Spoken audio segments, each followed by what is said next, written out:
Hello, my friend. The world of magic, filled with legends and ancient tales, is opening its gates once again. Tonight, in the Gryffindor dormitory by the crackling fireplace, I will share another story with my friends. Join us, for the magic is about to come alive. The wind off the North Sea carried the scent of salt and pine through the windows of Hagrid's hut, rattling the shutters and whistling over the pumpkin patch. Inside, the fire crackled merrily, and Fang snored by the hearth, paws twitching as he dreamed. Hagrid was bent over a thick letter sealed with the golden stamp of the Department for the Regulation and Control of Magical Creatures. His enormous brow furrowed as he read. Egypt, he muttered, squinting at the parchment. Blimey, never been that far south. The letter had come with a note of urgency, signed in a flourish of purple ink by none other than the minister himself, a rare creature. One thought extinct for centuries, had vanished from the Cairo magical menagerie, the emerald basilisk, a serpent said to shimmer like a river of jewels. Its venom could kill in seconds, but when diluted by moonlight, it could heal any wound or curse. The message was clear. The basilisk was missing, and the traces pointed to dark wizards. Hagrid, keeper of keys and grounds at Hogwarts, and one of the few who could handle beasts of its size, was needed immediately. He glanced toward Fang, then to the empty teacup by the fire. "Adventure again, eh, boy?" he said with a small smile. "Hope they let you come along this time." But Fang only snorted and rolled over. By the next morning, Hagrid had packed a trunk full of dragonhide gloves, ropes, and a jar of his favorite rock cakes. The Hogwarts Express was running that morning, and with a bit of persuasion and a promise to bring back some photographs for Professor Kettleburn, Hagrid caught a ministry transport from London straight to Cairo. The desert air hit him like an oven door opening. He'd never seen such light, gold and white and shimmering. The ministry portkey dropped him just outside the gates of the Cairo Wizarding Reserve, where the air was thick with the cries of unseen creatures. Winged shadows flitted across the sun, and the smell of sand and incense filled his lungs. Waiting for him was a familiar freckled grin. "Charlie Weasley, blimey, didn't know you'd be here," Hagrid roared, sweeping the dragon tamer into a bear hug that nearly cracked a rib. Charlie laughed breathlessly. "Good to see you too, Hagrid. The ministry thought we'd make a good team. Basilisks, dragons, it's all scales and teeth in the end." Together they strode into the reserve, where Egyptian magizoologists hurried between golden tents and enchanted stone pens. The head of the reserve, a tall witch in deep blue robes named Nafisa al-Karim, greeted them with a solemn expression. "The creature disappeared 3 nights ago," she said, leading them to a sand-filled enclosure. It burrowed through the dunes toward the ruins of the tomb of Ashkar, but it was not alone. We found boot prints, wizards, smugglers most likely. The basilisk's scales are valuable, some say priceless. Charlie crouched, examining the ground. "They must have used concealment charms. You can barely see the trail." Hagrid nodded. "Aye, but beasts like that leave more than tracks. They leave a feeling, a sort of hum in the air." He crouched, placing one massive hand on the warm sand. He closed his eyes, letting the faint vibrations move through his fingers. "It's scared," he said quietly, "and far from home." As the sun set, the desert turned the color of molten bronze. Hagrid and Charlie pitched their tent near the ruins where stone pillars jutted from the sand like broken teeth. The night came alive with sounds, the distant cry of a desert hawk, the hiss of the wind through the dunes, and something else. A low rhythmic tremor deep beneath their feet. Charlie froze. "You feel that?" Hagrid's eyes narrowed. "That ain't just wind."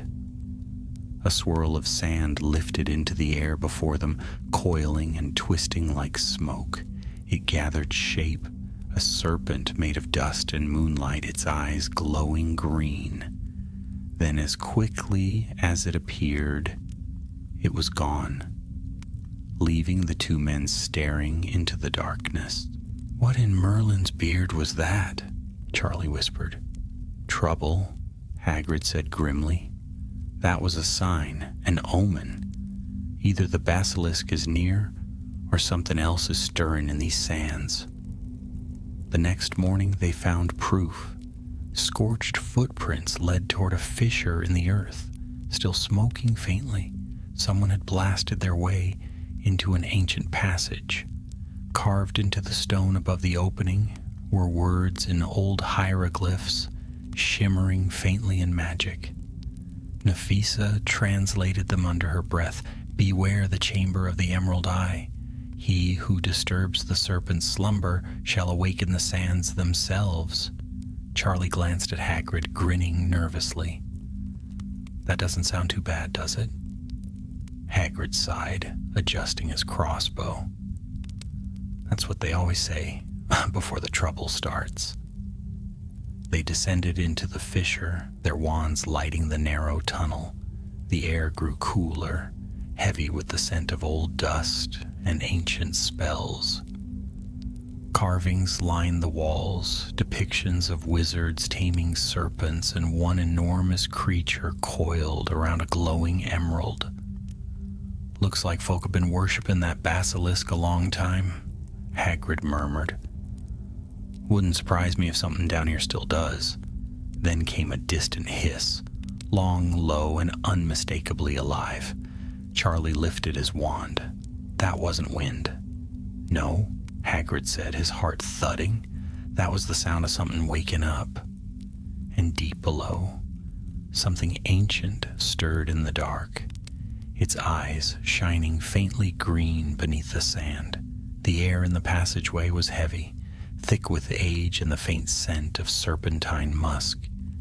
Every step Hagrid and Charlie took sent echoes rippling down the corridor like the sighs of sleeping giants. Their wand light shone on carvings older than Hogwarts itself, dragons, jackals, and serpents, entwined with symbols that shimmered faintly as if resisting the intrusion of the living. Hagrid brushed his fingers over a relief of a man crowned in gold, holding a staff carved like a serpent. "Looks like some kind of old wizard king," he muttered. "Bet he had a hand in creating that basilisk." Charlie glanced uneasily around. "If he's still guarding it, we'll find out soon enough." The corridor widened into a circular chamber, its ceiling lost in shadows. A stone dais rose at the center, upon which lay a massive golden bowl filled with green sand. The grains pulsed faintly as though alive. Nafisa, who had followed a short distance behind, whispered an incantation. The symbols along the walls flickered, revealing traces of fresh footprints. At least 4 people had entered before them. "Smugglers," she said grimly. "They used dark magic to breach the inner sanctum. Look, see that residue? Curse smoke." Charlie knelt to inspect it. "You think they got what they came for?" "Not yet," Nafisa replied, "but they are close. And if they wake what sleeps here before we do—" Her words trailed off as the green sand in the bowl began to stir, swirling faster and faster until it leapt upward in a whirling column. The sound that followed was like 1,000 whispering voices, and when it cleared, a shape coiled within the air, a serpent of emerald dust. It spoke not in words, but in thoughts that pressed against their minds. The keeper returns. The scales are restless. The eye watches. Charlie staggered back, clutching his temple. Merlin's beard, did it just talk inside your head? Hagrid finished, his brow furrowed. Ain't the first time I've met a beast that could do that. He took a careful step forward. We're looking for the basilisk, ain't here to harm it. The spectral serpent studied him for a long, silent moment. Then the sand collapsed, leaving the chamber silent again. Only a faint trail of green dust led deeper into the tomb. That's an invitation, Nafisa whispered, or a warning. They followed the trail through winding tunnels, the walls glowing faintly with trapped magic. At times the passages trembled, as though something vast moved beneath the stone. The deeper they went, the colder it became, until their breath misted in the light of their wands. Finally, they reached a great iron door. Strange runes shimmered across its surface, shifting as if alive. In its center was a carving of a serpent's eye made from a single, flawless emerald. Charlie exhaled slowly. That must be it. The chamber of the emerald eye. Only one way in, Hagrid said, stepping forward. He placed a hand upon the door. It was warm, thrumming faintly with ancient energy. A soft hiss filled the air. The eye seemed to turn toward him, its pupil narrowing. Then with a grinding roar, the door opened. The chamber beyond was vast, its ceiling supported by stone serpents whose fangs glittered with enchantments. Pools of green light shimmered across the floor, reflecting from thousands of scales, scattered like coins. The basilisk's shed skin lay coiled in the center, massive, gleaming, and still faintly warm. But of the creature itself there was no sign. Charlie whistled low. That's the biggest serpent I've ever seen, and I work with dragons. Hagrid ran a hand along the edge of a discarded scale. Still fresh. It's been here not more than a day. His voice was filled with a mix of awe and concern. She's growing. Before they could search further, a voice echoed through the chamber. A woman's voice, smooth and cold. So the ministry sends a gamekeeper and a dragon wrangler to do its hunting. How quaint. They turned. Standing in the shadows of the serpentine pillars was a tall witch, draped in desert silks, her dark eyes glinting like obsidian. Around her neck hung a pendant shaped like a coiled serpent biting its tail. Nafisa stiffened. Sephra al-Karim. Charlie blinked. You know her? She was my sister, Nafisa said, her voice trembling, before she turned to the black arts. Sephra stepped into the light, smiling faintly. You've come to take back what was stolen. But tell me, sister, did the ministry tell you why they wanted it back? The basilisk's venom heals as well as kills. Its power could end curses that no spell can touch. I mean to claim that power. I will awaken the emerald spirit and command its gift. Hagrid stepped forward, towering like a mountain. Power like that don't belong to anyone. The beast deserves its freedom. Sephra's eyes narrowed. Freedom? It is a weapon of gods. It was born to serve. With a flick of her wand, the air cracked. Green fire erupted around her and shadows leapt to life. 4 masked figures emerging from the dark, their wands drawn. Smugglers, Charlie growled, drawing his own wand. The battle that followed shook the chamber. Blinding curses flashed against the walls, lighting the stone serpents like lightning. Charlie hurled a stream of blue flame, scattering 2 of the attackers, while Hagrid seized a fallen pillar and swung it like a club. The ground trembled under his strength. Nafisa duelled her sister, sparks leaping between them in dazzling bursts of emerald and sapphire. Sephra's power was fierce, honed by years of forbidden practice, but Nafisa fought with the calm precision of a true master. Their spells collided with the sound of shattering glass. Then came the hiss, a thunderous, earth-shaking hiss that silenced all else. The sand at their feet began to churn, rising in rippling waves. From the far end of the chamber, two vast green eyes opened, glowing like twin moons. The emerald basilisk had awakened. It uncoiled with a sound like thunder, its scales catching the light in shimmering cascades. The creature was magnificent, terrible, and beautiful all at once, longer than a train, its gaze hidden mercifully behind a nictitating veil. Its breath filled the air with the scent of old stone and deep earth. Sephra raised her hands, shouting an incantation that reverberated through the chamber.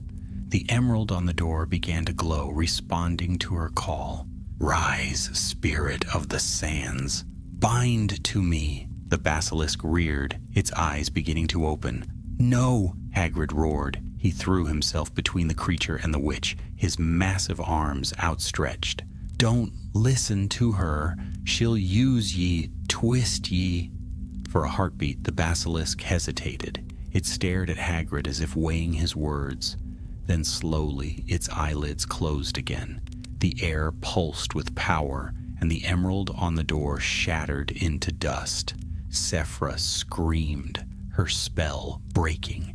The green fire guttered and died, the smugglers fleeing in terror. But as the echoes faded, the basilisk vanished into the shadows once more, leaving only the trembling of the earth in its wake.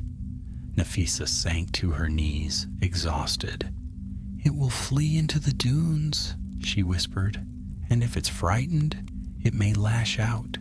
We must find it before anyone else does." Hagrid nodded grimly, his eyes fixed on the tunnel where the serpent had gone. "Then we'd best get moving. She's out there somewhere in the sand, and I reckon she ain't the only thing stirring in it." Above them, the desert wind howled through the cracks of the tomb, carrying a whisper that none of them could quite understand. But one thing was certain, the hunt for the emerald basilisk had only just begun. Dawn bled across the desert like molten gold, spilling over the dunes and the ruins alike. The wind had quieted to a low murmur, but the air still trembled faintly, as though something immense had passed in the night and left the sand remembering. Hagrid stood on a ridge overlooking the valley, his hair and beard tangled by the wind, his eyes scanning the endless horizon. He could still feel the faint hum in the ground beneath his boots, the trace of the basilisk's movement, like the heartbeat of the earth itself. Charlie climbed the ridge behind him, a rolled-up map in one hand. "The creature's moving east," he said. "Fast, too. If it keeps that pace, it'll reach the Valley of Whispers by nightfall." "Valley of what now?" Hagrid asked, squinting into the bright distance. "It's what the locals call it," said Nafisa, joining them. She looked weary, her robes streaked with sand and dust. "An old place, once home to desert seers." It said their voices still echo through the stones. But more importantly, it's full of underground chambers, perfect for a creature that wants to hide. Hagrid nodded slowly. "Then that's where we're headed." They set out with the sun high and the heat pressing down like a spell. The dunes shimmered with mirage light, and the air rippled as though alive. Occasionally they passed ancient markers, half-buried pillars carved with serpent sigils glimmering faintly when the sun struck them. Charlie mopped his brow. "Remind me again why all the rare beasts pick the hottest, most dangerous places to live?" Hagrid chuckled softly. "Same reason dragons do, I reckon. Big creatures need big spaces. Ain't many left in our world that can give them that. Their laughter faded as they descended into the Valley of Whispers. The sand gave way to broken stone and narrow canyons where shadows clung even at midday. The air here was cooler, tinged with a strange hum, like the faintest echoes of faraway voices. "Listen," Nafisa whispered. "Do you hear them?" Charlie frowned. "The wind?" "No," Hagrid said quietly. "That's magic, old magic, the kind that don't die easy." They reached a cluster of standing stones, arranged in a rough circle, each carved with runes too worn to read. The hum grew louder, filling the air like a pulse. Then from the shadows between the stones came a flicker of movement, a glint of green. Hagrid froze, raising a hand. "Stay still." The basilisk slid into view, half hidden by the dust. It was smaller than before, or perhaps it only seemed so because of the way it moved. Slowly, cautiously, its scales duller than they had been in the tomb. The creature's great head turned toward them, tongue flicking, tasting the air. Nafisa whispered an incantation under her breath, shielding their eyes with a veil of protective charm. "Its gaze is muffled," she murmured. "We're safe for the moment." Hagrid took a cautious step forward. "Easy, girl," he said softly. "Ain't nobody gonna hurt ye." The basilisk hissed, a deep, resonant sound that trembled through the stones. Then its gaze shifted beyond them, toward the cliffs to the west. Charlie turned. "Someone else is here." A sharp whistle cut the air, followed by a flash of red light. Curses exploded against the rocks, scattering sand and stone. From the canyon walls, cloaked figures emerged. Smugglers, perhaps, or Sephra's followers. There were 6 this time, wands blazing with green and crimson sparks. "Down!" Charlie shouted, throwing himself behind a boulder. Hagrid roared, drawing his crossbow, though its bolts seemed pitiful against the fury of magic. Nafisa raised a shield that shimmered like glass, deflecting a volley of spells that scorched the sand around them. The basilisk reared, its hiss turning into a roar that cracked through the canyon like thunder. Its eyes flared green beneath their protective charm, and the very stones began to quake. One of the attackers screamed as the ground gave way beneath him, swallowing him whole. "Move!" Hagrid bellowed. "It's tearing the valley apart." They scrambled for cover as the serpent lunged, sweeping its tail through the sand like a storm wind. The smugglers fled in panic, their cries fading into the dunes. When the dust settled, the basilisk had vanished again, leaving behind a half-collapsed chamber mouth carved into the canyon wall. Nafisa wiped the grit from her face. "It went underground again," she said. "Through there." Charlie peered into the dark tunnel. "We're not seriously going down there, are we?" Hagrid gave a grim smile. "We are. Can't let her run into more trouble. Poor thing's scared enough as it is." The tunnel sloped steeply downward, twisting through the rock like a burrow. Strange markings glowed faintly along the walls, serpent glyphs that pulsed in rhythm with their footsteps. The air grew cooler still, and the sound of dripping water echoed through the dark. At last they entered a vast subterranean hall where a lake of black water mirrored the glimmer of their wand light. Stone columns rose from the depths, carved with images of serpents and eyes. At the far end stood a raised platform upon which rested a broken staff, inlaid with fragments of emerald. Nafisa approached it warily. "This was the staff of the Emerald Eye," she whispered. "Part of what my sister was trying to restore. The rest must still be in her possession." Charlie frowned. "If she fixes it, what happens?" "The staff binds the spirit of the basilisk," Nafisa said. With it, she could control the creature, or worse, awaken the ancient power it guards. Hagrid's voice rumbled low. Then we'll have to stop her before she does. A sudden ripple spread across the surface of the black lake. The three of them turned just as a shadow moved beneath the water, vast, coiling, silent. The basilisk emerged once more, rising from the depths like a god from the deep. Its gaze swept over them, and for a moment it seemed to recognize Hagrid. He stepped forward slowly, holding out his hand. "Easy now," he murmured. "No one's here to bind ye. We just want to help." The creature's eyes glimmered faintly, then it dipped its head, scales rippling with light. For a fleeting instant the air grew warm, filled with the scent of crushed herbs and living earth, the scent of trust.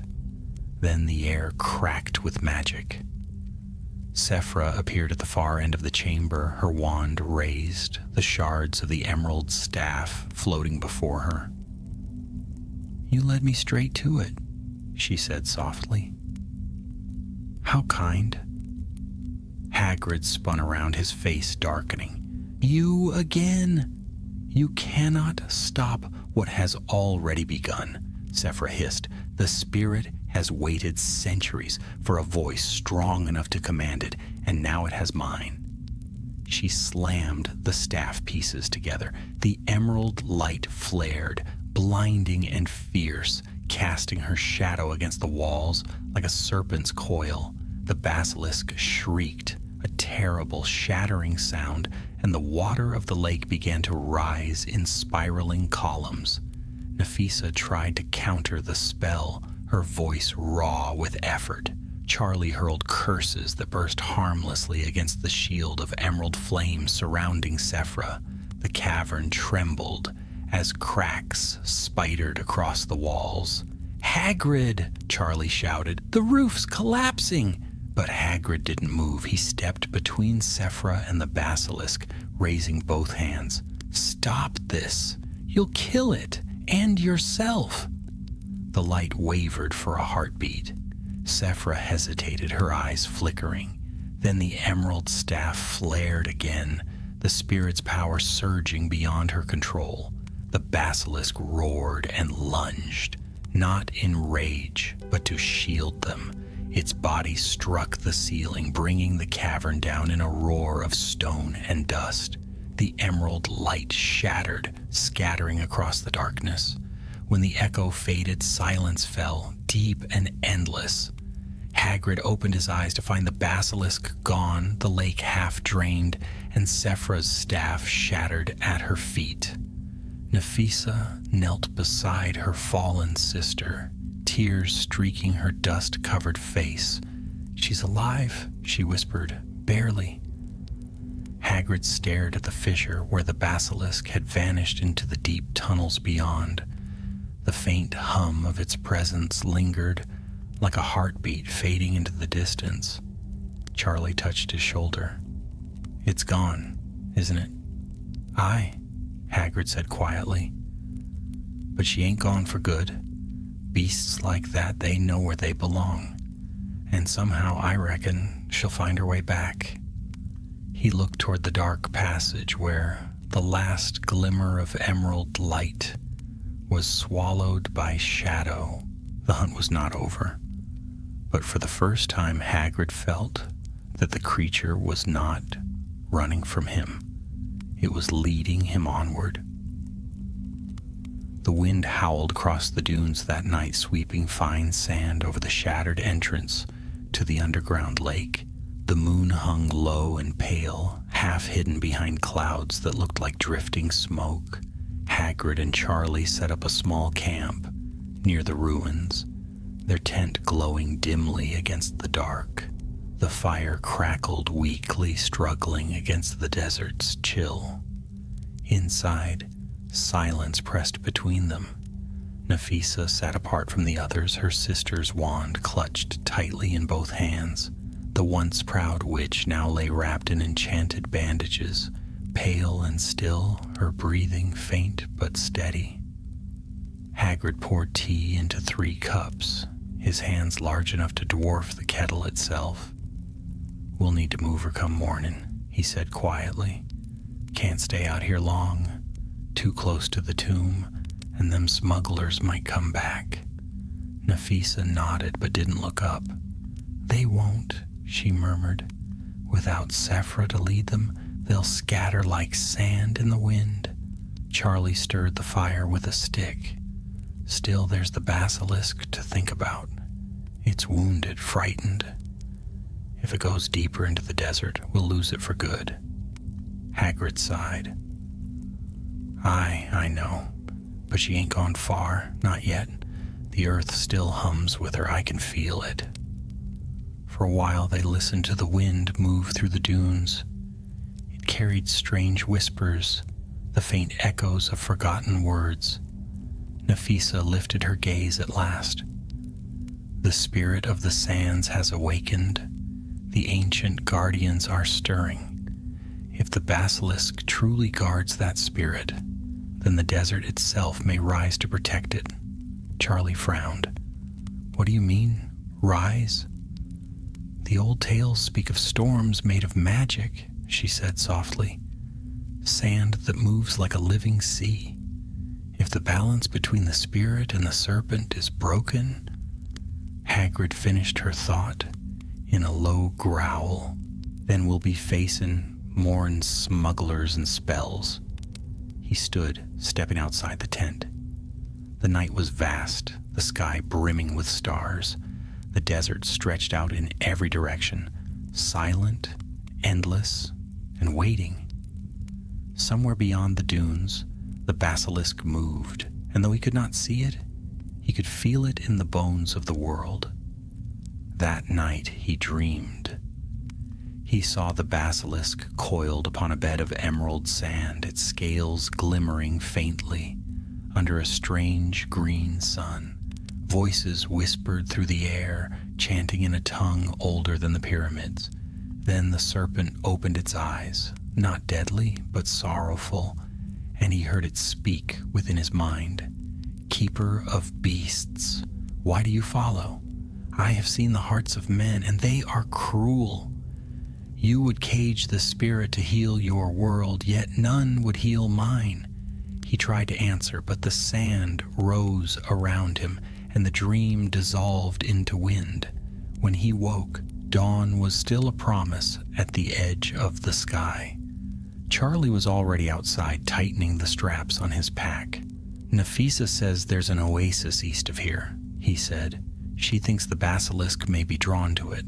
Something about the water being enchanted by ancient rites."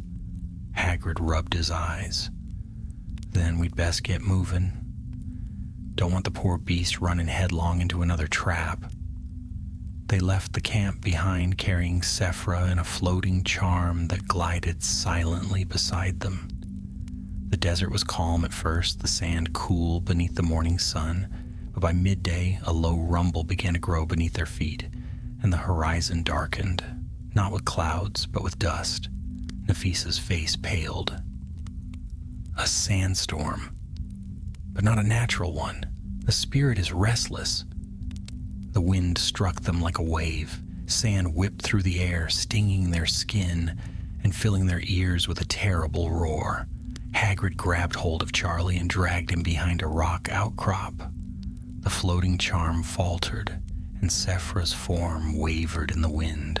Nafisa knelt, pressing both hands to the ground, murmuring a spell of anchoring. The storm did not behave like ordinary weather.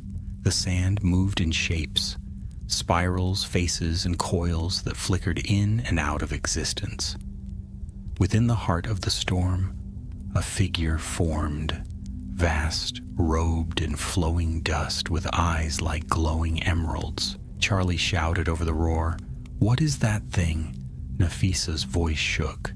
"The spirit of the sands, the one the basilisk protects." The figure's gaze fell upon them, its voice like thunder muffled by distance. "Where is the guardian? Where is the serpent that binds me?" Hagrid rose to his full height, shielding the others with his massive frame.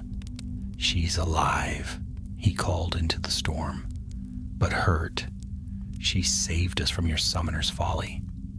The spirit's form trembled, the wind faltering for an instant.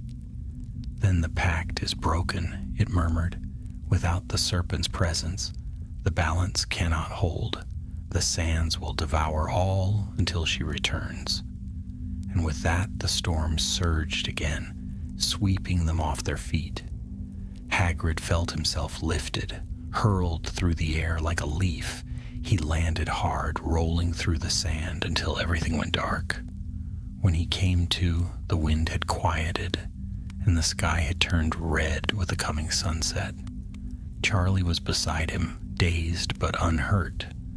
Nafisa, though covered in dust, was standing, her wand glowing faintly as she searched the horizon. But Sephra was gone. "She was taken," Nafisa whispered, voice breaking. "The spirit's magic pulled her into the storm, perhaps to its heart." Hagrid pushed himself upright.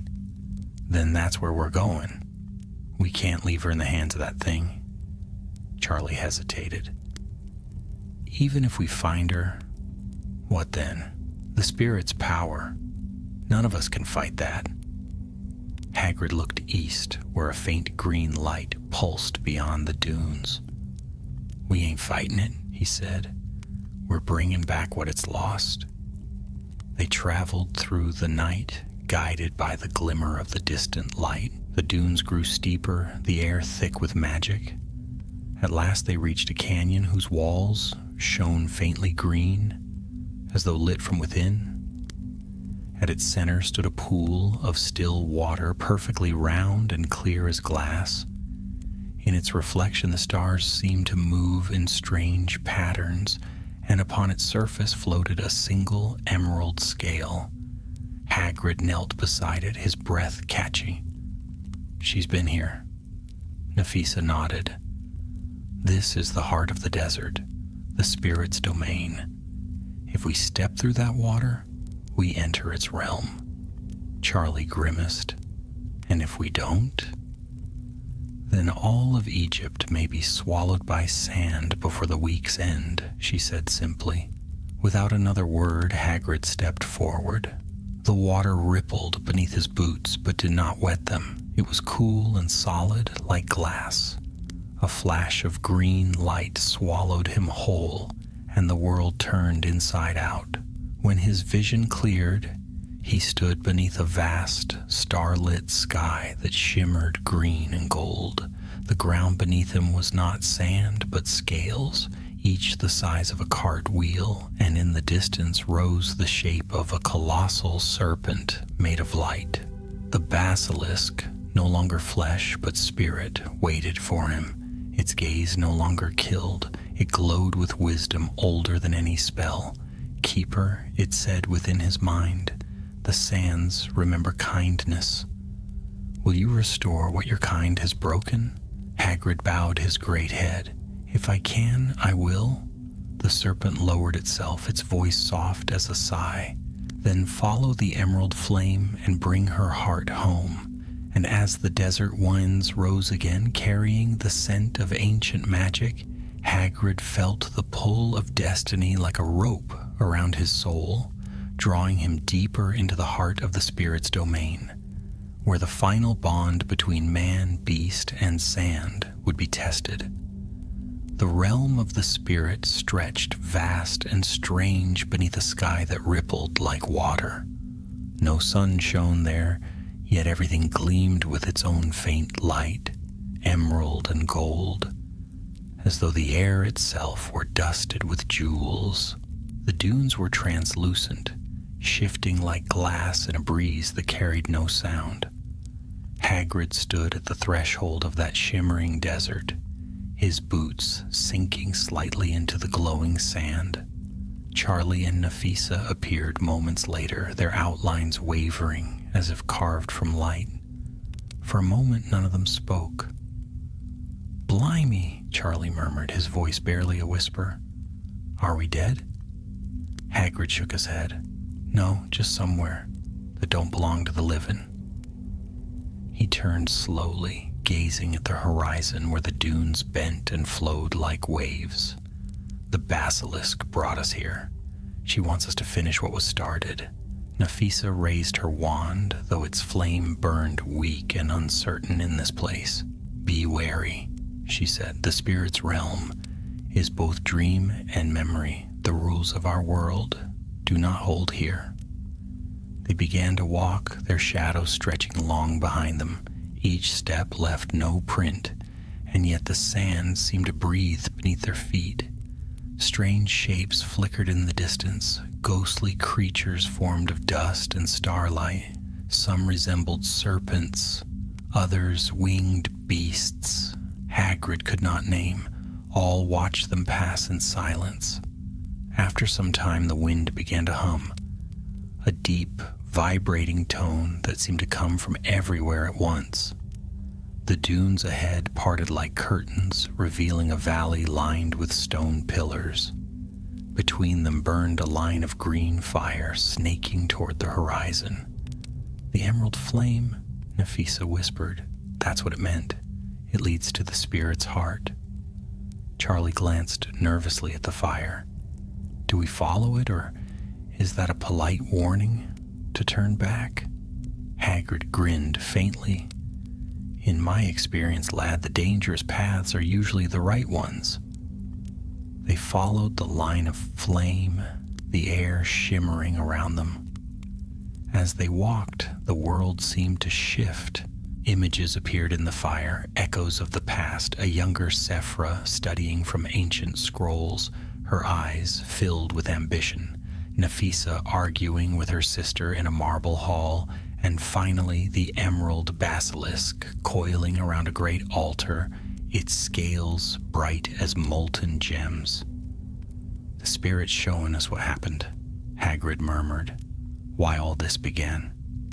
Nafisa's face was pale. She sought to control what was meant to be guarded. The basilisk was no monster, it was a warden. My sister's pride broke the pact, and the spirit's wrath was awakened. The flame wound its way into a great hollow, where the sand fell away into a pit of light. From its center rose an enormous figure, part human, part serpent, its eyes burning green as the desert sun. Around its form coiled the spectral image of the basilisk, translucent yet fierce. You have crossed the veil, keepers of flesh, the spirit thundered, its voice echoing through the valley. Why have you come where mortals are forbidden? Hagrid stepped forward, his beard whipping in the unseen wind. We came to mend what's broken. The basilisk, she saved us. She don't deserve to be bound or hunted. None of the creatures do. The spirit's gaze fell upon him, and for a heartbeat the desert held its breath. You are not like the others, it said. Your heart bears no hunger for dominion. But the balance was shattered by mortal greed. Can it be restored by mortal hands? Hagrid looked to Nafisa, who held her sister's wand tightly. Tell it what ye know, he urged softly. Nafisa knelt upon the glowing sand, her voice trembling but steady. Spirit of the sands, I am the blood of she who broke your pact. I come to atone. If it is power you seek, take mine, but spare my sister and the world she endangered. The spirit's eyes blazed brighter. Sacrifice freely given may mend the veil, yet such offerings are rare among your kind. Charlie took a step forward. There's been enough sacrifice. There's another way, isn't there? The spirit regarded him, its expression unreadable. Then it turned toward the great basilisk that coiled beside it, silent and regal. The guardian's heart is bound by sorrow, it said. Only one who sees her, not as a weapon, but as a being of worth, may unbind her. Hagrid understood then what it asked. He approached the serpent, whose massive eyes glimmered with both wariness and pain. Slowly, he reached into his pocket and drew forth something small, a polished stone wrapped in a bit of twine. "Picked this up years ago," he said softly. "Used it to calm a rampaging manticore once. Ain't worth much, but it's something of me, my magic, my care. If you'll have it, take it as proof I mean you no harm." The basilisk lowered its head, nostrils flaring. Then, with infinite gentleness, it touched the stone with its tongue. The twine burst into emerald flame, and the serpent's eyes filled with light. The spirit let out a sound that was half roar, half sigh. The dunes quaked, the air rippled, and the valley of fire blazed higher. "So it shall be," it proclaimed. "The pact is renewed. But know this, keeper of beasts, the balance of creation demands both life and loss." The light engulfed them. Hagrid felt warmth spread through his chest, then a searing pulse of power that stole his breath. When he opened his eyes, the spirit and the basilisk were gone. The desert was no longer glass and light. It was ordinary sand stretching beneath a dawn sky streaked with red and gold. He was lying at the edge of the oasis.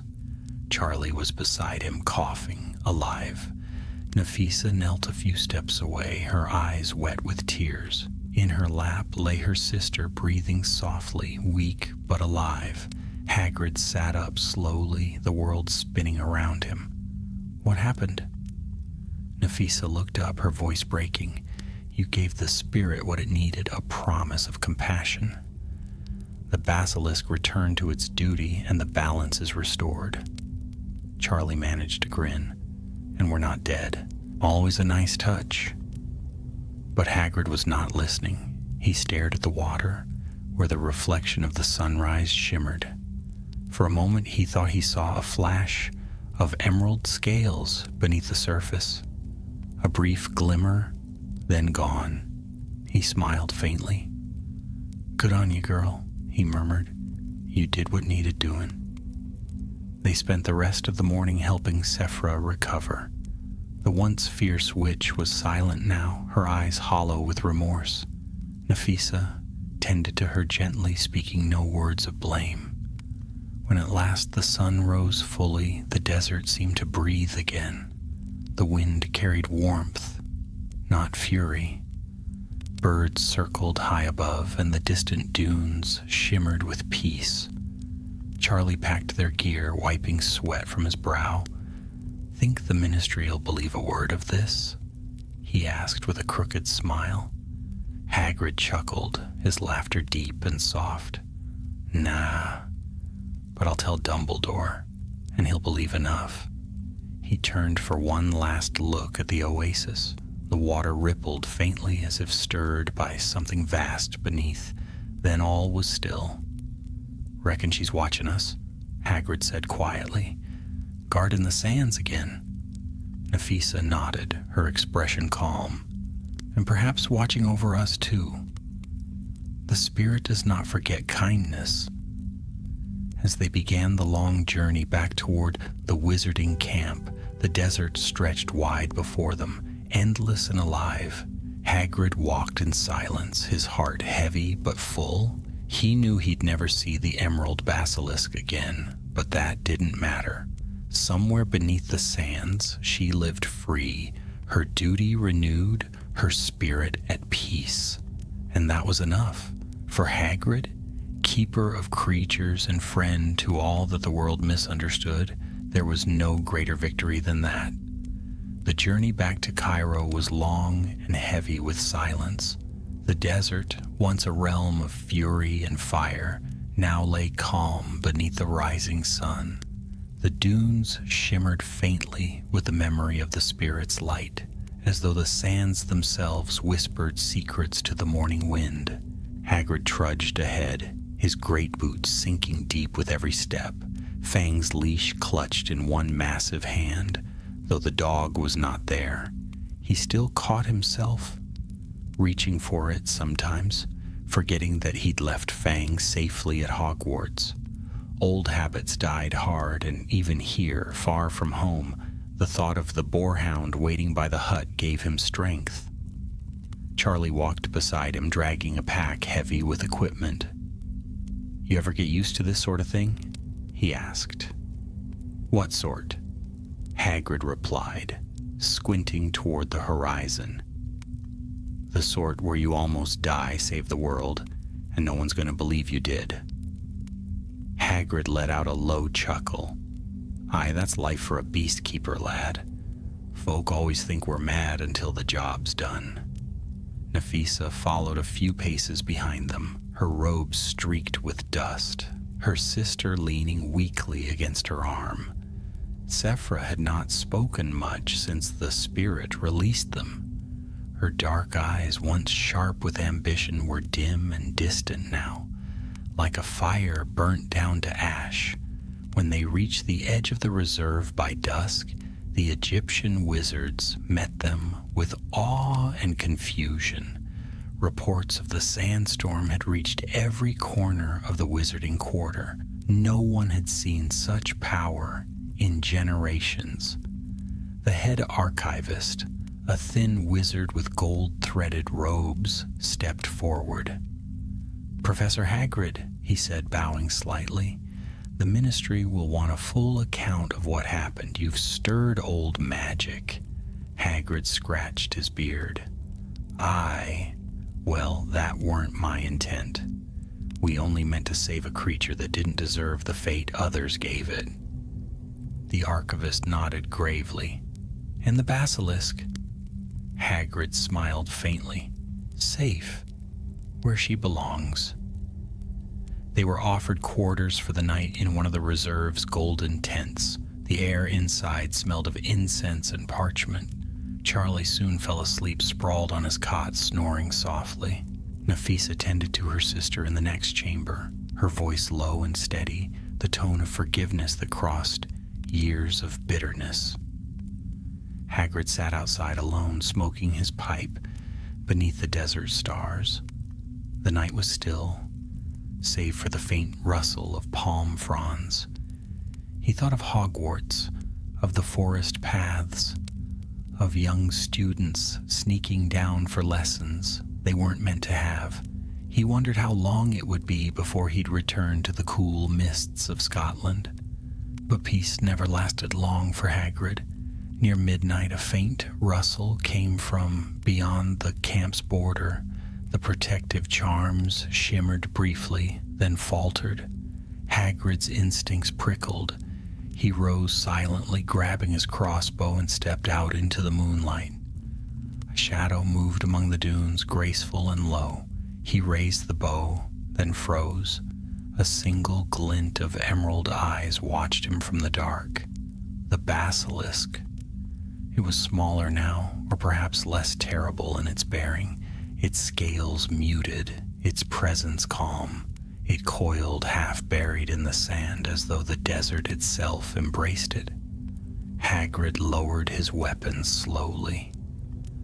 "Knew you weren't gone," he murmured. The creature did not move, but its mind brushed his like a faint breeze. "The balance is restored," it said, not in words, but in thought. "But danger still lingers in the hearts of men." Hagrid frowned. "You mean the smugglers?" "One still seeks what was lost," the voice answered. "The staff's fragments draw greed like water draws thirst. If they are not hidden, the storm will rise again." Before he could answer, the serpent began to sink, the sand swallowing its vast body inch by inch.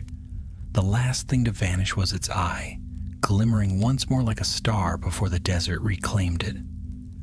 Hagrid stood in silence for a long while. Then slowly he returned to the camp. By morning, he had made his decision. "We can't leave the staff here," he told Nafisa as they prepared to depart. "It's too powerful. Even broken, it'll call trouble. I'll take it to Dumbledore. He'll know where to keep it safe." Nafisa hesitated, then nodded. "The desert is grateful, Hagrid. So am I. My sister will answer for what she's done, but she has been given another chance. That is more mercy than most would receive." Hagrid smiled kindly. "Mercy's what makes the difference, I reckon. Between man and monster both." They parted at the gates of the reserve. Hagrid and Charlie took the ministry portkey back to London. A battered brass lamp that smelled faintly of camel fur and spice. The world twisted, and the next instant they stood in the echoing hall of the ministry's department for magical creatures. "Welcome back," grunted a bored-looking clerk. "Successful mission, was it?" Hagrid handed over the shattered emerald staff, its light long extinguished. "Aye," he said simply, "though success ain't always the same as peace." Charlie clapped him on the shoulder. "You've got a way with words, Hagrid. Aye, and not one of them helps me write a proper report." Hagrid grinned. When the formalities were done, Charlie caught the next flew to Romania, promising to send a letter to the Weasleys. Hagrid, weary but content, took a quiet detour through Diagon Alley. The familiar chatter of witches and wizards, the smell of roasted chestnuts, and the shimmer of spell light above the cobbles, all of it felt like waking from a dream. But as he walked, a faint green glimmer caught his eye. In the window of a small shop selling enchanted gems lay a shard of emerald, no bigger than a fingernail, but pulsing faintly with magic. He frowned. No, it can't be. Inside, the shopkeeper greeted him cheerfully. "Fine piece, isn't it? Came in from a collector down south. Egyptian origin, so they say. Hard to find a match for its glow." Hagrid's heart sank. He leaned close, studying the shard. Yes, the same soft light, the same rhythm. A fragment of the staff. Somehow a piece had followed him home. "Don't suppose you'd be willing to part with it?" he asked, voice low. The shopkeeper blinked. "Well, at the right price?" Before the man could finish, Hagrid had placed a handful of gold on the counter, wrapped the gem in his great palm, and left without another word. Outside, he looked down at the shard glinting faintly in the sunlight. The basilisk's words echoed in his mind. "One still seeks what was lost." He tucked the gem deep into his coat pocket. "Not today, they won't," he muttered. By evening, he stood once more in the shadow of Hogwarts, the castle rising against the sunset like a crown of stone. The air was cool and sweet, the scent of grass and wood smoke familiar as an old friend. As he crossed the grounds, Fang came bounding from the hut, barking joyfully. Hagrid knelt, ruffling the dog's ears with a laugh that rumbled like thunder. "Missed me, did ye? Good boy. Good lad." He looked up at the towers, their windows gleaming gold in the fading light. Somewhere within, students were finishing supper, the sound of laughter drifting faintly across the lawns. Hagrid smiled, the weight of the desert still heavy in his coat pocket. He would write to Dumbledore in the morning. For now there was peace and the promise of quiet days ahead. Yet as he turned toward his hut, a whisper rode the wind, a soft hiss, almost kind. He paused, listening. "Sleep easy, girl," he murmured to the night. "Your secret's safe with me." The stars above shimmered faintly green, and the forest beyond the castle rustled like distant waves. The desert might have been far away, but its magic lingered still, in sand and in emerald, and in the heart of a man who had always believed that even the fiercest of creatures deserved to be understood. Hagrid's hut smelled of pine, smoke, and the damp earth of the forbidden forest. The fire burned low, casting long orange shadows across the rough walls. Fang slept near the hearth, his paws twitching, while the giant man sat at his wooden table, a parchment spread before him, and a half-drained tankard of tea by his elbow. He'd begun the letter to Dumbledore 3 times already. The words never seemed right. He wasn't one for fine phrasing, and what he had to tell would sound mad even in the headmaster's wise ears. He tried again. Dear Professor Dumbledore, back safe, though the journey weren't easy. Creature safe too, one of the rarest I've ever seen. The kind that makes you realize how much bigger magic is than any one of us. He paused, tapping the quill against the table. Through the window, the forest swayed in the moonlight, the wind carrying faint hoots and rustlings from unseen things. The emerald shard in his pocket pulsed faintly, as if alive. It had not stopped glowing since the night he bought it from that shop in Diagon Alley.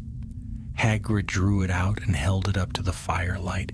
The gem shimmered softly, and for a moment he thought he saw the faint outline of a serpent coiling within it. He frowned. Now don't you start acting up, he muttered. I've had enough trouble with you lot for one lifetime. He slipped it back into his coat and reached for his quill again, but a sudden knock at the door made him start. Fang lifted his head and growled. Who's there? Hagrid called. It's me, came a familiar voice. Professor McGonagall. He opened the door, and the tall witch stepped in, wrapped in her tartan robes, her expression grave. Good evening, Hagrid. You've been back nearly a week, and not a word about your mission. I thought I'd better see for myself that you were in one piece. Hagrid smiled sheepishly. I'm all right. Just taking some time to settle back in. McGonagall's sharp eyes scanned the hut. And the creature? Safe where it belongs, Hagrid said. Won't trouble anyone again. Her gaze softened slightly. I trust that means it's not in your pumpkin patch. He chuckled. No, Professor, even I've got limits. But as she turned to leave, her eyes caught the faint gleam of green beneath his coat. What is that, Hagrid? He froze. Just a souvenir. Bit of stone from the place we went. McGonagall frowned. That's no ordinary stone. I can feel the magic from here. Be careful what you bring into this castle. She left soon after, and the door closed with a soft thud. The hut fell silent again. Hagrid sat down heavily, staring at the gem. The faint hum it gave off seemed stronger now, resonating through the wooden floorboards. Outside, the forest stirred. The following days passed quietly, though not peacefully. Strange things began to happen along the edge of the forbidden forest. The centaur spoke of tremors beneath the soil, of serpentine shapes glimpsed beneath the moon. A group of students swore they'd seen green light flickering among the trees. Hagrid dismissed most of it, until one night he saw it too. He'd gone out to feed the thestrals near the clearing when the ground beneath him shivered. The creatures lifted their heads, eyes glowing like pale lanterns. Then, from the darkness between the trees came a soft hiss, low, almost mournful. Hagrid's heart skipped. No, he breathed. It can't be. He turned slowly. Between 2 ancient oaks, the shadows rippled. A figure emerged, not the basilisk herself, but a shape of light and dust, faint and ghostly. Its eyes glowed with the same green as the gem in his pocket. The voice in his mind was gentle this time, weary and distant. Keeper, the fragments call to one another. The desert's heart is not at rest. Hagrid swallowed hard. You mean there's more of them? The spirit's power was broken into many shards. One lies here in your hand. Others stir far from these woods. If they reunite under dark hands, the sands will rise again. The vision flickered, fading with the wind. Hagrid stood alone among the trees, the Thestrals restless behind him. He returned to his hut, heart pounding. The gem now pulsed like a heartbeat. He fetched a cloth and wrapped it tightly, muttering a charm he half remembered from his care of magical creatures training. It dulled the glow, but not entirely. That night he dreamed again. He saw the desert, endless and golden, but this time streaked with shadow. Above the dunes rose a tower made of black glass, and within it a cloaked figure holding a staff studded with emeralds. The face was hidden, but the voice was Sephra's. "Power is never destroyed," she whispered, "only claimed." Hagrid awoke, drenched in sweat. The fire had gone out, and the moonlight poured cold and silver through the window. He knew what the dream meant. Sephra al-Karim had not forsaken her ambition. Somewhere far beyond the sands, she still sought to restore what the spirit had broken. At dawn, he went straight to the owlery.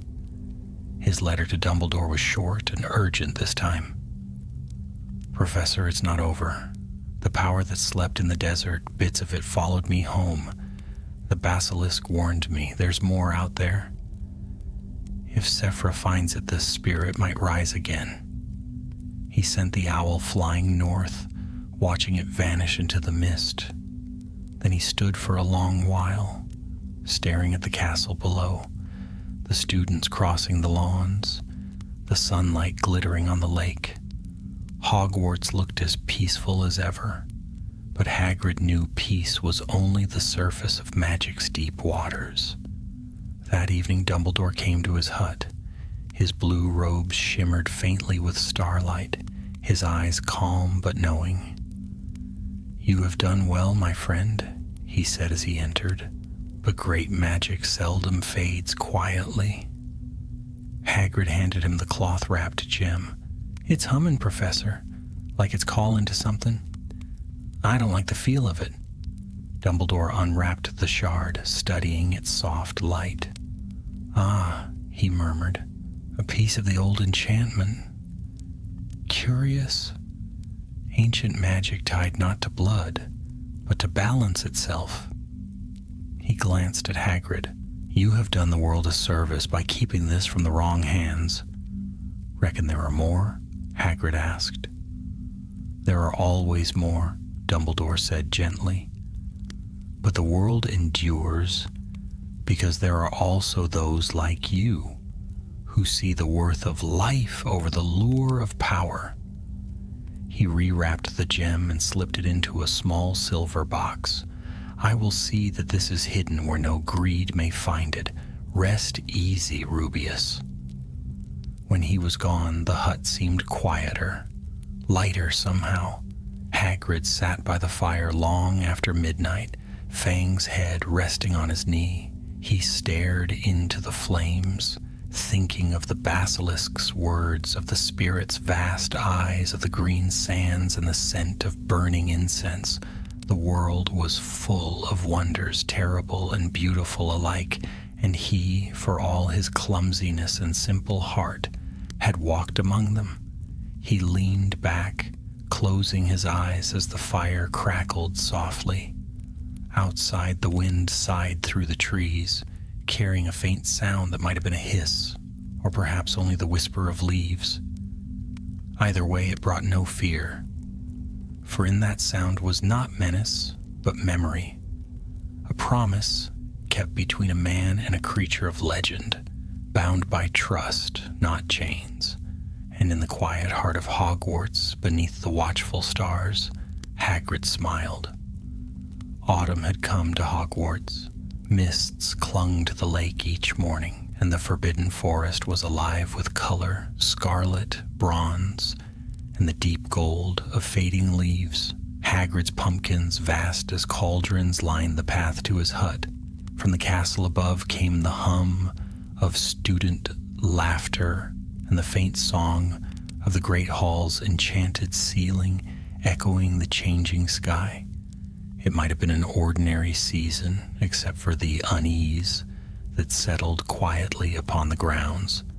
The forest creatures had grown restless. The centaurs kept to their inner glades, muttering of strange omens. Even Fang seemed wary, growling at the empty night. Hagrid tried to dismiss it. He had work to do, lessons to prepare, beasts to tend. But each evening as the sun sank beyond the mountains, a faint green shimmer would pass through the trees. So brief he might have imagined it. He knew better than to ignore such signs. Magic like that did not fade, it only waited. One evening, as he was clearing the stables, Professor Dumbledore appeared at his gate. The old wizard's robes gleamed faintly blue in the twilight, his beard bright against the autumn dusk. "Rubius," he said kindly, "a word, if you please?" Hagrid wiped his hands on his coat and nodded. "Course, Professor, something wrong?" Dumbledore's gaze drifted toward the forest. "I fear our quiet days may not last. The shard I took from you, its light has dimmed, yet its song remains. It is not at rest." Hagrid frowned. "You mean its call to the others?" "Perhaps," said Dumbledore softly. "Or perhaps it is being called." The words hung heavy in the cool air. Dumbledore turned to him, eyes grave but gentle. "I would not ask this of anyone else, but you have walked with that magic before. If the forest stirs again, go and listen. Some voices are too old for my ears to hear." Hagrid nodded slowly. "Aye, Professor. I'll keep watch." That night, long after the castle lights had dimmed, he took his lantern and crossbow and stepped into the forest. The air was damp and still, the leaves whispering beneath his boots. Mist wove between the trees like pale smoke. Deeper and deeper he went, past the thestral clearing and the stream that glowed faintly with starlight. The further he walked, the more the forest changed. Older, darker, the trees gnarled and twisted as though grown from another age. Then from the shadows came a faint hiss. Hagrid froze. "I know that sound," he muttered. A low light flared among the roots of an ancient oak. There, half buried in moss, lay another shard of emerald, brighter than any jewel, pulsing in rhythm with the earth. The air around it hummed with power. He crouched carefully, reaching out a hand, but before he could touch it, the forest erupted with a rush of wings. A centaur galloped into the clearing, bow drawn.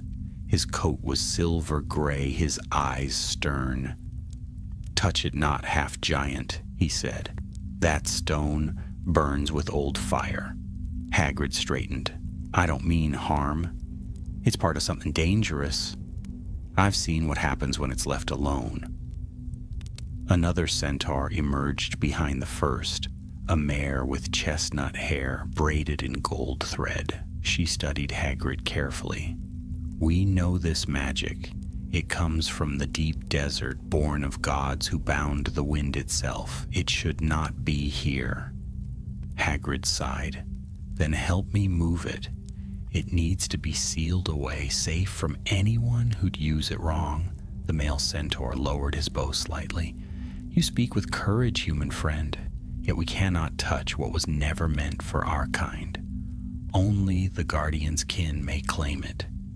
Hagrid frowned. "Kin?" The mare stepped closer. "The one you call the Emerald Basilisk, the desert's warden. Its spirit stirs even now, drawn by what you found." As she spoke, the light from the shard grew stronger, casting emerald ripples across the trees. The air thickened with warmth, and from the shadows behind them came a familiar sound, a slow, deep hiss, ancient and steady. The centaurs bowed their heads. Hagrid turned, his breath catching. The basilisk had come. It was no longer a creature of flesh, but of light and shadow. Its body shimmered like flowing glass, its eyes twin stars burning green. When it moved, the ground trembled softly. Hagrid took a cautious step forward. Ye followed the magic here, didn't ye? The basilisk's gaze met his. The shards awaken, it said within his mind. The balance trembles. You must return them to the sands before the spirit wakes again. I can't leave Hogwarts, Hagrid said quietly. And there's students, creatures, all sorts dependent on me. The basilisk's voice was patient, ageless. Then send what must go. But guard what cannot be hidden. The Dark One still seeks the whole. The Dark One? Hagrid hesitated. You mean Sifra? Her hunger endures, the serpent whispered. The storm moves north. When the shards sing together, the veil will break once more. The basilisk turned, its form fading like mist in moonlight. Trust in the balance, keeper. The sands remember kindness. And then it was gone. The centaurs stepped back, awe on their faces. The guardian has spoken, said the mayor softly. It is a rare gift to hear its voice. Hagrid wiped a hand over his beard, trying to steady his heart. Rare, aye, and trouble follows rare things. He looked down at the shard, still glowing at his feet. I'd best get this to Dumbledore before someone else finds it. The centaurs helped him carry the stone back through the forest, their torches burning blue. When they reached the edge of the grounds, the shard's light had dimmed to a soft pulse, like a sleeping heart. By dawn, Dumbledore was waiting outside the Great Hall, as if he had known. His expression was unreadable as Hagrid set the stone before him. Another, the old wizard murmured, so the echoes truly do stretch this far. She came to me, Hagrid said, voice rough with wonder. The basilisk said the rest need to go home, back to the desert. Dumbledore nodded. Then perhaps that is what must be done. He looked out toward the rising sun. There are old paths between this world and others, Rubeus. Few still remember them, but I do. He lifted the shard in both hands. For a moment, the light shone upon his face, reflecting in his half-moon spectacles. When the time is right, we will return it to its place of birth. Hagrid bowed his head. I'll be ready. Dumbledore smiled faintly. Of that, I have no doubt. That evening, as Hagrid walked back to his hut, the forest seemed calm once more. The wind whispered gently through the branches, carrying with it the faint scent of sand and spice, like the breath of a faraway land. He paused at his door, looking up at the stars. Somewhere beyond those cold, distant lights lay the desert he had walked, the world of emerald fire and ancient spirits. He could almost hear the hiss of the serpent's voice carried on the night wind. He smiled to himself. Oh, we'll set it right, he murmured. You and me both. The fire in his hearth burned warm when he stepped inside. Fang lifted his head, tail thumping lazily. Hagrid sat down, poured himself a mug of tea, and watched the flames dance. Beyond the window, the lake shimmered beneath the moon, and the forest whispered its eternal song. But in the deep distance, faint far beyond the walls of Hogwarts, something stirred once more in the desert sands. A pulse of green light rolled across the dunes, calling to its lost fragments, and though Hagrid could not see it, he felt the echo in his heart, a warning and a promise both. The storm was not over, not yet. Winter descended upon Hogwarts in a hush of white and silver. The black lake froze along its edges, and the mountains beyond stood veiled in snow. Smoke curled from the chimneys of the great hall, and warm light spilled through the frosted windows. The castle, ancient and wise, seemed to sleep beneath the weight of winter's peace. Yet Hagrid could not rest easy. Ever since that night in the forest, strange dreams had plagued him, visions of sand swallowing stars, of emerald fire sweeping across the dunes. He would wake before dawn, sweat chilling his brow, the echo of a serpent's hiss still in his ears. Some mornings he swore he could taste the desert air in his throat. Dumbledore had taken the shards away weeks ago, but Hagrid could still feel them, like distant thunder. The air itself seemed charged. Birds flew differently, the owls were uneasy. The centaurs refused to speak. And then came the letter. It arrived by hawk rather than owl, a creature from the desert reserves, feathers black as midnight and eyes bright gold. The scroll it carried was sealed in crimson wax with the mark of the Cairo Magical Conservatory. Hagrid broke it open with his thumb and read in a slow, rumbling whisper, "To Rubeus Hagrid, keeper of keys and grounds at Hogwarts. The winds speak again of disturbance. Sandstorms in the Nubian desert have uncovered ruins long buried. The wards we placed to contain the spirit's resting place have failed. There are signs of intrusion, green fire, serpent runes, and a shadow in human form. We fear the name you spoke to us once, Sephra al-Karim. We ask your counsel, and if you are willing, your aid once more. Nafisa al-Karim, curator of the Egyptian Magical Sanctuary." Hagrid's heart sank. He folded the letter carefully, staring into the fire. Fang whimpered beside him, sensing his unease. I know, boy," Hagrid murmured. "I hoped she'd have learned by now. But it seems trouble don't give up easy." He wasted no time. Before dawn, he was climbing the spiral stairs to Dumbledore's office, the letter clutched in his hand. The portraits of past headmasters muttered as he passed, some nodding in sleepy recognition. Dumbledore was already awake, as though expecting him. The headmaster's eyes twinkled faintly over the rim of his teacup. "Bad news travels early, my friend," he said softly. "Nafisa's hawk reached me as well." Hagrid set the letter down. "She's stirring it up again, Professor. The wards have fallen. The basilisk's spirit won't stay quiet forever if she's meddling."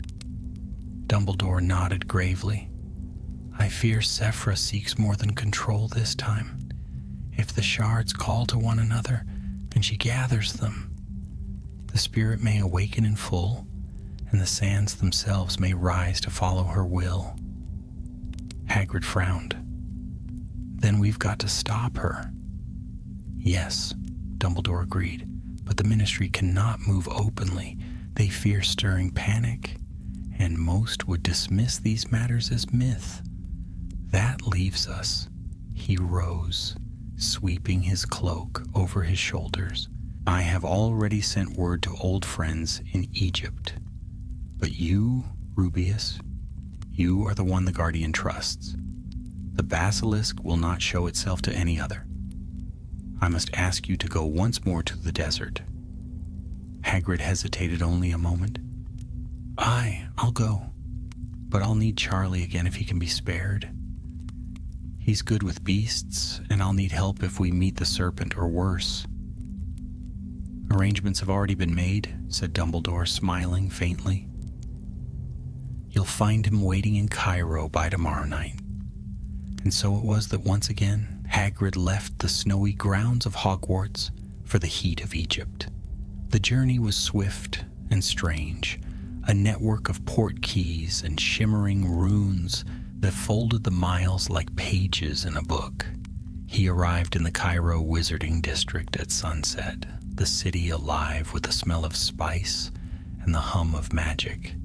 Charlie Weasley was there, leaning against a sand-colored wall, arms crossed and grin wide.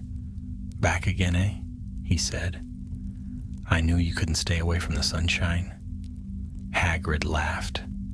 "Sunshine, aye, but I could do without the sand in me boots." They met Nafisa that evening in the old sanctuary. Time had changed her. There were new lines upon her face, and her eyes held a sorrow born of endless vigilance. "The dunes are restless," she said. "Something ancient has awakened beneath them. I have seen green fire on the horizon 3 nights running." She unrolled a parchment map across the table. "Here," she pointed. "The ruins of Karash, once the seat of the serpent cult that worshipped the spirit of the sands. Sephra is there now. My scouts saw her entering the catacombs beneath the old temple." Charlie traced the markings on the map with a finger. "We can be there by dawn, if we move fast." Hagrid nodded grimly. "Then dawn it is." They rode enchanted camels through the night, the desert wind biting cold against their faces. The dunes gleamed silver beneath the moon.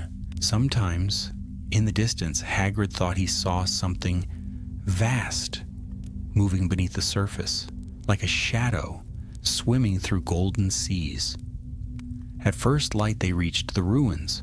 Columns half buried in sand jutted from the earth like bones carved with hieroglyphs that shimmered faintly as the sun touched them. A great archway stood at the center, its lintel etched with serpents devouring their own tails. The entrance yawned black as the maw of the underworld. "Lovely place," Charlie muttered. They lit their wands and descended. The air grew cold and heavy, thick with the scent of age and decay. The walls glittered faintly with embedded gemstones pulsing with a rhythm like breathing. At the heart of the chamber stood Sephra. She looked thinner than before, her beauty hollowed by obsession. Her robes were torn, her hair streaked with white, but her eyes still burned like coals. Before her floated a circle of emerald shards, 7 in all, spinning slowly in the air, their light twisting together into a spiral of green fire. "You came too late," she said softly. The spirit's heart beats again. Nafisa stepped forward. "Sister, stop this. You saw what it did last time, how close it came to destroying you." Sephra's laughter was bitter. "Destroying me? It chose me. I am its voice now. The desert will no longer sleep." The shards blazed brighter, the ground trembling beneath their feet. Charlie drew his wand. "We need to stop her now, Hagrid." But Hagrid was staring past the witch, toward the growing shape behind her, a shadow coiling in the air, vast and luminous. The spirit of the sands. Its form rose from the fire, half serpent, half storm, its eyes blazing with ancient wrath. "Ye fool," Hagrid shouted, "she'll turn on ye the moment she wakes it." Sephra lifted her arms, her voice ringing through the chamber. "I command thee, rise and obey." The spirit's gaze fell upon her, and for an instant its expression seemed almost sorrowful. Then the fire burst outward, engulfing the temple. The blast hurled them all to the ground. When Hagrid looked up, Sephra was gone, swallowed by the light. The shards scattered like sparks, some vanishing into the air, others plunging deep into the earth. The spirit's form flickered, unstable, as though torn between sleep and wakefulness. Hagrid struggled to his feet. "She's gone too far," he said through gritted teeth. "We've got to calm it, now." Nafisa raised her wand, chanting words in the old tongue. The green light dimmed, pulsing in time with her voice. Slowly, the tremors ceased. When the last echo faded, the temple stood silent again, broken but still standing. Charlie coughed, brushing sand from his hair. "Tell me that's the end of it." Hagrid looked toward the horizon, where the first rays of dawn spilled over the dunes.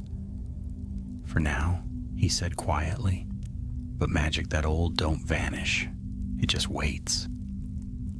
Far away beyond the ruins, a single glimmer of emerald light flickered beneath the sands, faint but alive. The spirit was not gone. It merely dreamed again, watching and waiting for the hand that would wake it once more. The days that followed were a blur of dust and silence. The ruins of Karash lay still beneath the desert sun, its shadows long and deep. Hagrid, Charlie, and Nafisa camped among the fallen pillars, tending to their wounds and watching the horizon for any sign of movement. The desert had grown quiet again, but not in peace. It was the kind of quiet that came before the storm. Sephra was gone, swallowed by her own magic, or so it seemed. Yet Hagrid's heart told him otherwise. He had seen that green fire before, and he knew the power of such magnitude did not die. It scattered, finding new places to hide, new hearts to whisper to. On the third night, Hagrid dreamt again. He stood upon a sea of glass, the stars burning green above him. The basilisk coiled around him, vast and serene, its eyes deep as the night. "You have silenced the call keeper," it said, "but not broken it. The spirit still remembers. Its shards lie sleeping, but one remains awake." Hagrid frowned. "Where?" The serpent lifted its head and the stars dimmed. "Beneath your own sky." He woke with a start, his beard damp with sweat. The first light of dawn spilling over the dunes. Charlie stirred nearby, rubbing his eyes. "Another bad dream?" "Something like that," Hagrid muttered. "Reckon we've got one more thing to do before we can go home." Nafisa emerged from the tent, her robes catching the morning wind. "The wards have fallen quiet," she said softly. "The spirit slumbers again. The sands are still." Hagrid shook his head. "Not for long. There's a piece left, back in Britain, maybe even Hogwarts. The basilisk told me." Nafisa's face darkened. "Then the storm will follow it. You must move quickly."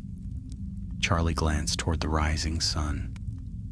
"Then we'd best not waste daylight." By noon, they were gone. The ministry's port key carried them from the heat of the desert to the cold gray skies of London. The familiar chill of the British Isles wrapped around them like a cloak. Yet the air felt different, heavier somehow, as if the very wind carried a whisper of distant sands. They parted ways at the ministry. Nafisa remained behind to report the sealing of the ruins, while Hagrid and Charlie returned to Hogwarts through the Floo network. As the green flames faded, the sight of the castle filled Hagrid with something between relief and dread. The snow still lay thick upon the lawns, the lake frozen in silver silence, but the sky above glowed faintly green, a shimmer that no one else seemed to notice. He hurried to his hut, heart pounding. The door creaked open, and at once he knew the shard. It was no longer where he'd left it. The small box Dumbledore had kept sealed lay open on the table, the silver warped and cracked. A faint line of emerald light pulsed across the floor, leading out towards the forest. "Fang, stay!" Hagrid barked, snatching his lantern and crossbow. He followed the light through the snow. It wound its way across the frozen ground, over roots and rocks, until it vanished into the heart of the forbidden forest. The trees loomed tall and ancient, their branches heavy with ice. The air shimmered faintly with a green hue that now haunted his every dream. Deep within the woods, he found her, Sephra al-Karim. She stood before an ancient stone arch, half buried in the earth, her robes tattered, her face pale as moonlight. The shard hovered before her chest, spinning slowly, its glow casting long, shifting shadows. "You should have stayed in your desert," Hagrid said quietly. Sephra turned. Her voice was soft, hollow. "The desert followed me. Its heart beats here now, beneath your school of magic. You brought it, Hagrid. The guardian's blessing, the spirit's curse. It came with you. He shook his head. You don't know what you're doing. That thing will destroy you, same as before. She smiled faintly. It already has. But destruction can be remade into power. The ground trembled. Snow fell from the branches like ash. The arch behind her began to glow, ancient runes lighting one by one, awakening from centuries of sleep. Hagrid raised his crossbow, though he knew it was useless against magic like this. Sephra, listen to me. You can still stop this. Give me the shard. I can't. Her eyes shimmered green. It's part of me now. The air crackled, the forest roaring with unseen wind. The trees bent and groaned. The snow melted in rings around them, revealing soil that pulsed with light. Then the voice came, low, thunderous, and ancient. The pact is broken again. The spirit of the sands rose from the earth, not fully formed but half-born, its body woven from snow and shadow, its eyes burning emerald. It looked down upon Sephra, then at Hagrid. Balance falters, it said. One must yield to restore it. Sephra spread her arms, tears glimmering on her face. Take me then, I offer myself. Let the world see the strength of the desert reborn. But the spirit did not strike her. It turned to Hagrid, keeper of beasts. You carry the guardian's mark. Will you bear the burden once more? He felt the power pressing into his chest, the pull of the emerald light, vast and terrible. He dropped to one knee, his breath torn away. If that's what it takes to keep the peace, he said hoarsely, then I'll bear it. The wind howled, whipping his coat around him. The shard shot from Sephra's grasp, slamming into his chest like a star of fire. Pain seared through him, but he did not cry out. The light spread through his veins, blazing green beneath his skin. Then all went silent. The spirit's voice softened. The pact is renewed. When the light faded, Sephra lay unconscious upon the frozen ground. The spirit was gone, and the arch dark once more. Hagrid knelt where he was, snow melting around him in a perfect circle of warmth. He rose slowly, unsteady on his feet. The shard was gone, absorbed into him, its power resting now in the broad, steadfast heart of a man who had never sought glory. Charlie found him an hour later and still standing in the clearing, Fang whining at his side. What happened?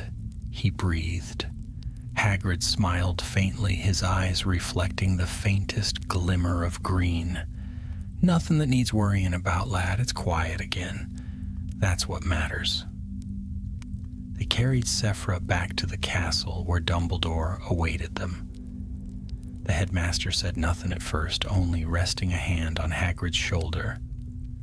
You've done what few could, Rubeus, he said finally. But the power you now carry, it will change you. It may call again. Hagrid nodded. Then I'll answer. When it does. That night, snow fell heavy upon the grounds, blanketing the world in silence. From the window of his hut, Hagrid watched the forest glow faintly under the moon. Somewhere deep within, the last echo of the spirit sighed. A sound like sand over stone, distant and calm. He poured himself a cup of tea and sat by the fire, Fang's head in his lap. His heart felt heavy but steady, the rhythm of something ancient now beating quietly within him. Outside, the world slept, and the balance held, for now. But in the farthest corner of the desert, beneath the ruins of Karash, a single green flame flickered once more, waiting for the day when the keeper of beasts would be called upon again. Spring came softly to Hogwarts, creeping in with a scent of thawed earth and new grass. The snow melted from the roofs, dripping into silver puddles that mirrored the blue of the sky. The forest stirred awake, green tendrils unfurling beneath the still cool air. Students filled the grounds again with laughter and sunlight, the castle echoing with life. But though the land had turned to warmth and light, Hagrid carried winter within him still. The emerald spark that had burned its way into his chest had not faded. Sometimes when he looked into the fire, he caught glimpses of faraway dunes and skies full of whirling sand. The wind would shift, and he'd smell the desert, spice, stone, and ancient dust. The power slept inside him like a heartbeat that wasn't his own. He never spoke of it. He tended his creatures, mended the fences, and taught his lessons as he always had. Yet at times when the world grew quiet, he'd pause mid-step, his eyes unfocused, listening to something no one else could hear. The first to notice was Charlie Weasley. He had stayed on for a time after their return, helping Hagrid care for a young Welsh green that had been injured in a storm. One evening, as the two sat outside the hut watching the dragon doze beside the pumpkin patch, Charlie said quietly, "You've changed, Hagrid." Hagrid grunted. "Ain't we all?" "No," Charlie pressed. "I mean, you carry it. That thing, the spirit's mark or the basilisk's blessing or whatever it is. I can see it. There's light in your eyes that wasn't there before." Hagrid turned his gaze toward the lake, where the sunset burned like gold on the water. "Maybe there is. But it ain't mine to keep. It's borrowed, till the world's ready for it again." Charlie studied him, then nodded. "If anyone can bear it, it's you." A week later, Charlie left for Romania, promising to return before summer. Hagrid waved him off at the gates, then trudged back through the long grass to his hut. The air was warm, yet he shivered. That night the dreams came again. He stood beneath a sky split between night and day, one half burning with stars, the other with the light of the desert sun. The basilisk lay coiled across the horizon, its body bridging both worlds. "The spirit sleeps," it whispered, "but balance is not the same as peace. You are its keeper now, as I was before." Hagrid bowed his head.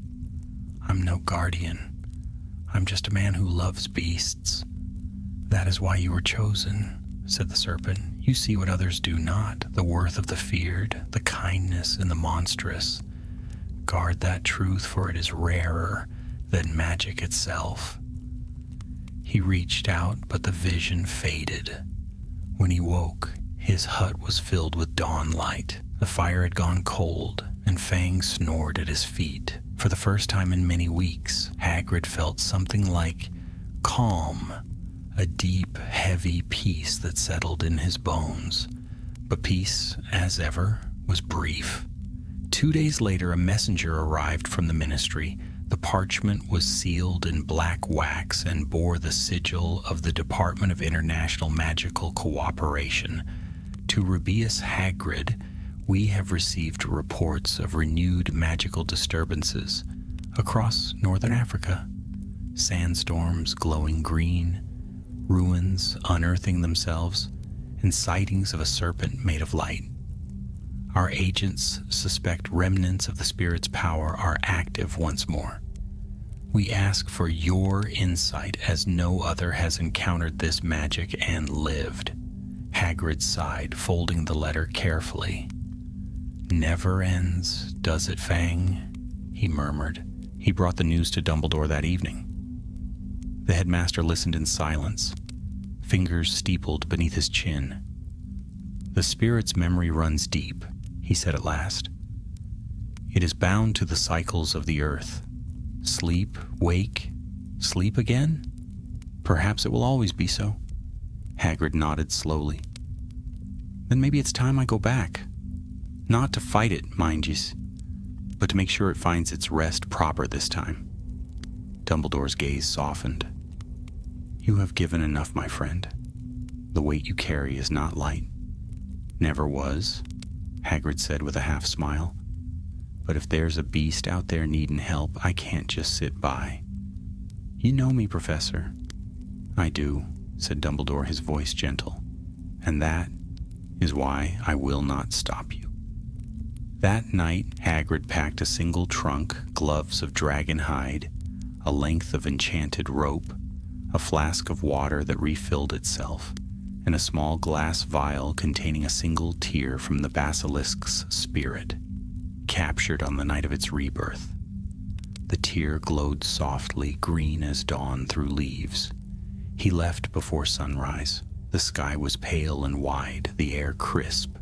As he passed the castle gates, the wind rose behind him, carrying the faint sound of voices, students laughing, owls calling, the life of Hogwarts continuing without pause. He turned once, looking back at the towers gilded by morning light. "Keep safe, all of ye," he murmured. "I'll be back when the sands are still." The journey took him far beyond Cairo this time, deeper into the Sahara, where few wizards dared to tread. Days passed in a haze of heat and silence. The desert stretched endless before him, each dune a wave in a sea of gold.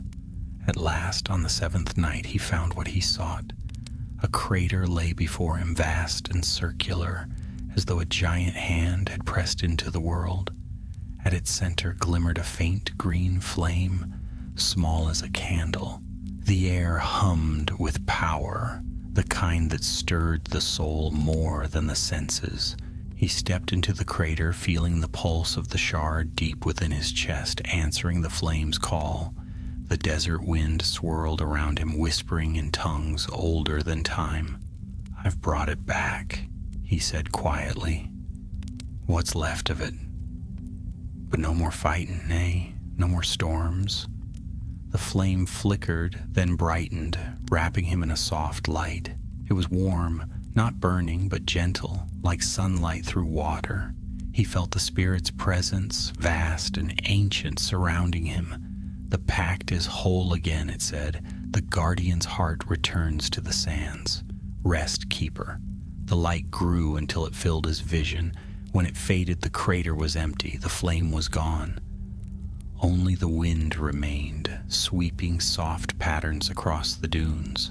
Far away at Hogwarts, the green shimmer in the night sky vanished, leaving the stars clear and still. Days later, a letter arrived on Dumbledore's desk, carried by no owl, but appearing in a gust of warm air. The handwriting was rough, large, and familiar. "Professor, it's done. The spirit's at peace now. Tell the ministry to stop poking around and let the desert rest. I'll stay a while. There's a few creatures here could use a hand. Tell Fang to mind the pumpkins for me. I'll be back before term's end. R. Hagrid." And so he remained for a time among the sands, tending to beasts forgotten by history, winged serpents that glowed like stars, scorpions the size of thestrals, and gentle, silver-eyed foxes that could vanish with a breath. The desert grew calm under his watch, the old magic sleeping once more beneath its endless sea. When at last he returned to Hogwarts, his hair was a little grayer, his steps slower, but his eyes bright as ever.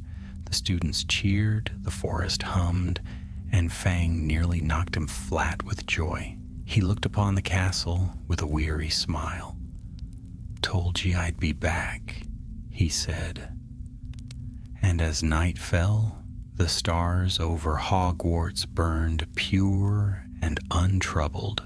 Yet in the farthest desert, where the dunes gleamed like gold in the moonlight, the faintest glimmer of emerald light pulsed once, steady, eternal, a reminder that the keeper of beasts still carried a spark of the world's oldest magic in his heart. And in that magic, the bond between man and monster, mercy and might, would never be broken.